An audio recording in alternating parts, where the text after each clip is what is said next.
Ice raids ramping up ahead of this year's July 4th celebration. Several states have agreements in place to work with ICE. Meanwhile, some city officials are warning of possible protests or disruptions. Others are canceling festivities, especially in Latino neighborhoods where many fear ICE raids. ICE says its current focus is on foreign nationals with suspected ties to terrorism, and ICE's director insisting Americans should feel safe this July 4th. Joining us now to talk more, Marine Corps veteran and author of Race to Save America, Kate Monroe, who is based in San Diego, California. Nice to see you. Thanks for joining us. Good to see you. All right, well, this week, podcaster Joe Rogan weighed in on the sweeping ICE raids. Listen to this. If the Trump administration, if they're running and they said, we're going to go to Home Depot and we're going to arrest all the people at Home Depot, we're going to go to construction sites and we're going to just like tackle people at constructions, I don't think anybody would have signed up for that. They said, we're going to get rid of the criminals and the gang members first, right? And now we're seeing like Home Depots get raided. Like, that's crazy. And you told our producers that you're seeing a lot less people out and about in San Diego due to ongoing ICE raids. What's the impact in your community? Well, I had a lot of people say that they had gone to San Diego's fair and that it was empty, like a ghost town. And San Diego's demographics being this close to the border, we do have a large Hispanic population here, and they usually make up about 75% of the fair goers. And so we went this week with our team. We thought, well, we'll take advantage of the short lines. And I can tell you that there was the biggest demographics flip I have ever seen. You would have thought we were in the Midwest somewhere at this fair. It was absolutely amazing. The lines were short, but we did run into a guy at the bar, a gentleman that works for ICE, and he said he felt kind of bad because the fair should be fun, and the fair was completely empty of all these people, and they had heard the same, that they were fearful that they would get arrested at the fair. So it was just a big shift here in San Diego for sure. Yeah, and the protests or potential protests and potential disruptions, you know, I mean, it's just such a shame that the agitators would make everyday Americans in California or anywhere in the country really feel like they can't go and enjoy a parade on the 4th of July. It's unfortunate. We're going to go ahead and take a listen to what Acting ICE Director Todd Lyons says about what ICE is really focused on right now. Listen to this.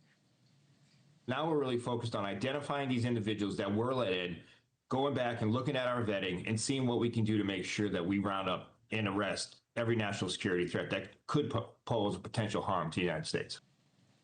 Right, so the opposite of what Joe Rogan was alluding to there. And ICE is also reportedly targeting Iranians and other nationalities and says that they're focusing on serious public safety threats. How serious is this sleeper cell threat given everything that's going on and the tension between the United States and Iran?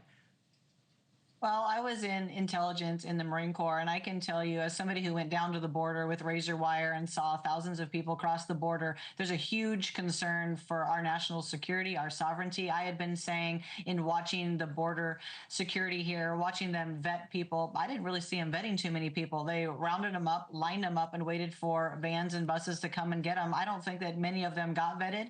And the numbers that we're talking about, 200,000 known, bad guys, I think that number's low out of the 10+ million people that crossed. I think it's a huge national security threat. And when we're looking across the water to other land, worried about only what's going on over there, we really need to be worried here. And I'm all for them rounding people up that are especially on the terror watch list. And another interesting thing to know, if you're talking about Home Depot and these other big box stores, you don't see them coming out defending the people that were picked up. I got to think there was some deal cut behind that said, hey, we're coming after you, we're coming after the people that work for you. And it looks to me like they said, hey, everybody's at work today. That's what it looks like to me. All right, well, in another state in Florida, I want to get your take on Alligator Alcatraz, because you have Florida's Governor Ron DeSantis announcing that he's working and getting some help from Kristi Noem, the Department of Homeland Security, and it's going to be a migrant detention center that's essentially guarded, in a sense, by alligators and pythons. Listen to this.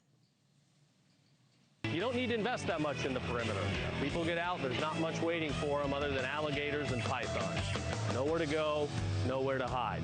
Within just 30 to 60 days after we begin construction, it could be up and running and could house as many as 1,000 criminal aliens. This presents a great opportunity for the state of Florida to work with Miami-Dade and Collier counties. Alligator Alcatraz, we're ready to go. So let's chew on this one for a second, because this video, I mean, it's so sleekly produced. It almost seems like a spoof a little bit, but it's not. It's absolutely legit. And they say, look, this is also a deterrent for people who want to come into this country illegally. You don't want to end up here. But on the other side, you have the ACLU saying it's potentially going to be inhumane. You also have environmental activists saying this is not a good thing to be doing around the Everglades. Where do you sit on all of it? Well, I have to say it's the most Florida thing I've ever heard. When I was in the Marine Corps, I was actually stationed up in the Panhandle, and you see alligators all the time. I mean, I guess if we just built a big moat all the way around the United States and put gators in it, that might be less expensive than building and maintaining a wall. I mean, I'm not surprised given who the governor is of Florida. I love this for us. I mean, quite frankly, this is the kind of stuff that we voted for. Why do you want people escaping out? If you put them somewhere to vet them and sort them and decide whether they're staying or going, why are you upset? How is it inhumane unless you think they're going to get out in that gator water? All right. Well, there you have it. Founder of Border Vets organization, Kate Monroe. Appreciate your time today and your no-nonsense approach.